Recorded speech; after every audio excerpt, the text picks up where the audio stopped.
होड़ लग गई। रात में ही कद्रू ने अपने काले भुजंग सर्पों को भेज करके भगवान सूर्य के रथ के चक्के में चिपकवा दिया। कहा जाओ चिपक जाओ जिससे रंग काला दिखे। छल किया।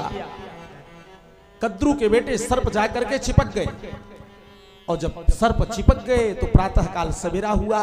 जब देखा गया तो रंग काला दिखने लगा। अब वनिता जो गरुण की माता थी दासी बन गई बेचारी। अब शर्त हो गया कि जब तक अमृत का कलश ला करके मुझे प्रदान नहीं करोगी तब तक तू मेरी दासी रहेगी। बाजी हार गई।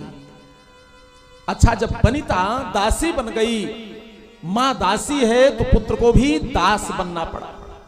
शक्ति संपन्न होने के बाद भी गरुण जी महाराज क्या करते? सेवक का काम करते। सर्प आते गरुण के कंधे पर बैठ जाते और कहते कि ले चलो, यहां चलना है वहां चलना है। सुदूर सुदूर की यात्रा करवाते। गरुण को जाना पड़ता क्योंकि गरुण अब दास बन चुके हैं। एक दिन गरुण मैया वनिता से पूछा, कहा मां ये हमें कब तक ये बोझा ढोना पड़ेगा? शक्ति संपन्न होने के बाद भी हमें सेवा कब तक करना पड़ेगा मां? मैया वनिता ने कहा बेटा हम बाजी हार गई है। उसमें एक शर्त है कि अगर कोई अमृत का कलश लेकर के कद्रू को दे दे तो हम मुझे मुक्त कर देगी। गरुण ने कहा मां बिल्कुल चिंता मत करो, जहां भी जैसे अमृत मिलेगा हम जाकर के तत्क्षण अमृत लाते हैं। गरुण जी पहुंच गए सीधे देवलोक। देवराज इंद्र से अपना प्रस्ताव रखे कि हमें अमृत चाहिए। देवराज इंद्र ने कहा अरे गरुण तुम्हारी बुद्धि भ्रष्ट हो गई है क्या?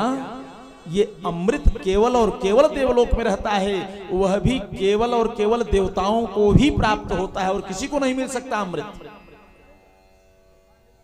गरुण जी ने कहा देवराज इंद्र आज मुझे परम आवश्यकता है अमृत की, इसलिए हम अमृत के लिए लाए हैं। देवराज इंद्र ने कहा नहीं बिल्कुल अमृत नहीं मिल सकता।